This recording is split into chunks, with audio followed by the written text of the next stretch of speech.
Holly, and today I am going to be showing you how to make an easy homemade sandwich bread recipe that is dairy free. And I have my lovely assistant here. This is my daughter Kaylee, and we are going to go ahead and get started. So first you need 2 cups of warm water, which I've already measured out, and we have 1 tablespoon of yeast, and I use the Red Star dry active yeast, but you can do whatever you want. So we're going to go ahead and pour that into the water, and I'm going to have to mix that up until it is dissolved. In the meantime, I'm going to go ahead and melt I use coconut oil instead of vegetable oil, and there's 2 tablespoons. Put that in the microwave for about 20 seconds. It should be good. And so while that is melting, I have 1 teaspoon of salt we're going to put in a large bowl, and 3 tablespoons of sugar. Alright, so we got that out of the way, and she's still mixing.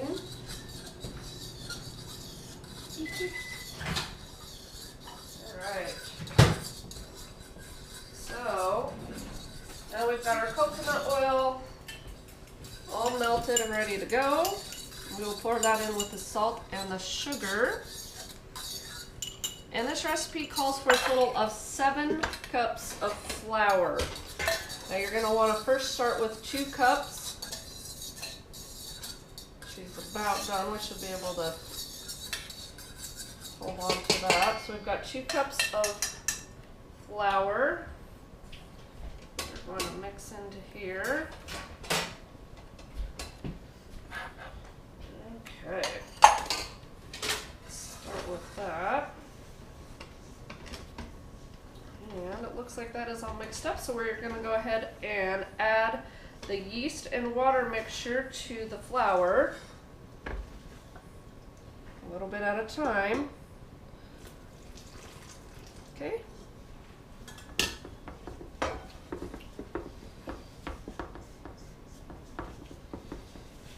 Alright, can you add a little bit more?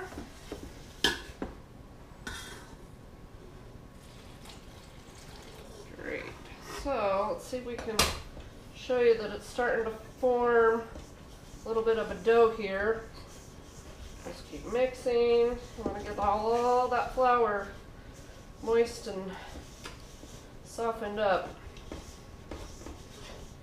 Alright, we're going to add a little bit more of the water mixture, and I will be right back. Okay, welcome back. In the meantime, we found I found an apron. I don't know about you, but whenever I seem to be working with flour, more of it ends up on my clothes than actually in the recipe. So hopefully we'll stay a little bit cleaner. So we've got our dough that we are going to put here on our cutting board, and I've got a lovely assistant here, my son Leland. He's gonna help me knead it. So you want to knead this for about 8 How do you do it? to 10 minutes. Just squish it however you can and roll it up. Use your muscles. Roll it up like a burrito. Roll it up like a burrito.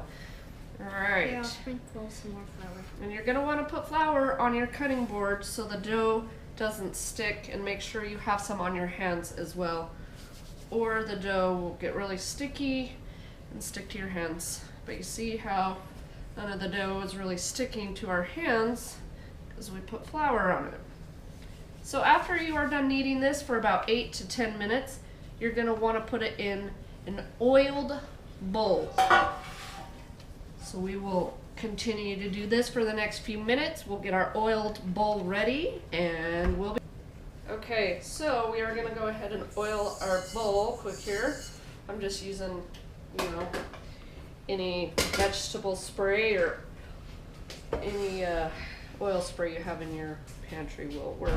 And he's just finishing up kneading it for the last couple minutes here. And he's just going to go ahead and plop it in the bowl.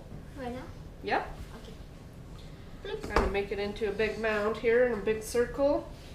We got it in there. And like that. So what you're going to want to do is let it rise in a warm, not too warm spot in your kitchen. I usually put a towel over it, help keep bugs and things out of it. We're going to let that rise for about an hour, and then we will come back. We'll get our pans ready to go, and we will finish rising from there. That's going to rise for another 30 minutes, maybe 45 once you put them in the pans. So we will go ahead and let this rise, and we will be back. Okay, before you separate it, you're going to want to punch it, get some of that loose air out. We're going to separate it into our oiled pans here. All right. Knead it a little bit. Just kind of eyeball it. Separate them about half. Give it a little bit of more love in here. And then we are going to place it in our pan. And you're going to want to make sure that it covers all four corners. You don't want it to touch a couple of them, then it won't rise into a full loaf like you will want. All right, so we got the first one here. Let's get the second one ready to go. The dough should not be sticky at all at this point. All right, here comes the second loaf. You want to push it down in there? Yes. All right. So, this is what it should look like when you're about ready to let them rise in the pan for another 30 minutes. So we're going to leave those sitting here, and we're going to put a cloth over them. And then we are going to come back in 30 and show you what they look like. All right, we are back.